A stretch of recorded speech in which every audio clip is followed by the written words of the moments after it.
And now, weather with Brianna Chavez. Welcome back. We've got quite the amount of activity really managing to make its impact on the entire Pacific Northwest. I mean, we saw those winds across the coastal areas really picking on up, and a repeat of that throughout today. I mean, possibly hitting nearly 25 throughout parts of the coast along that I-5 corridor, anywhere between 5 to maybe even 15-mile-per-hour wind speeds. That's not to say that gusts could be picking on up as well. And while we do see it taper on down throughout your late night hours into your Thursday early morning, by Thursday evening and even into Friday early morning, that's where we start to see it pick on up once again, and nearly 20-mile-per-hour wind speeds throughout the I-5. Needless to say, the coast areas like Bandon, Gold Beach, 20 to 30-mile-per-hour wind speeds. The gust is really what can continue to make an impact and cause some down trees and even power lines. And here's a look at what those hazards are. Really, down trees and power lines could create widespread power outages. Already seeing some of those throughout the south coast throughout this morning.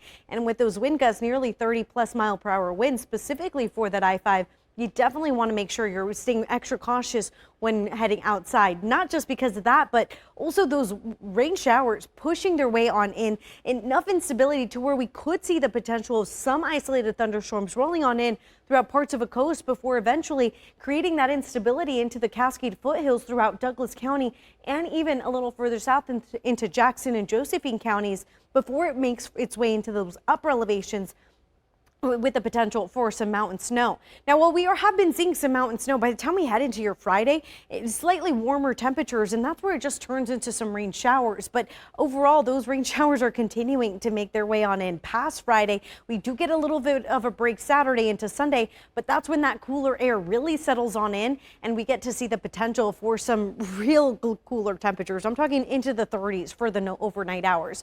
Just how much rain could we possibly see with these next little active weather patterns pushing through today into your Thursday early morning, and then again by Friday early morning? Really, total accumulation could be nearly a full inch along the entire I-5, but the focal point, if you're taking a look at it, the focal point is going to be way further south of Douglas County into the Rogue Valley and even into Northern California. So that's where the bulk of that energy is really focused on in.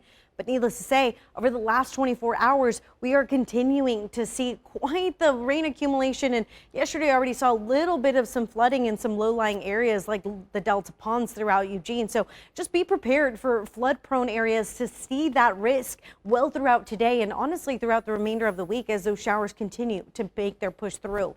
Throughout today into your Friday, showers continuing and those temperatures remaining in the mid to low 50s before we really cool it down throughout the weekend and keep it with some scattered showers on and off the coast. Much similar pattern, but we're going to start to see even some 30s into the coastal areas in the overnight hours. Good news is we're keeping it in the upper 30s and not seeing such active weather really making its way on in throughout the Willamette Valley, the Umpqua Valleys, and the coast, but still important to stay extremely safe, especially when we see those wind speeds picking up into 20-plus-mile-per-hour winds.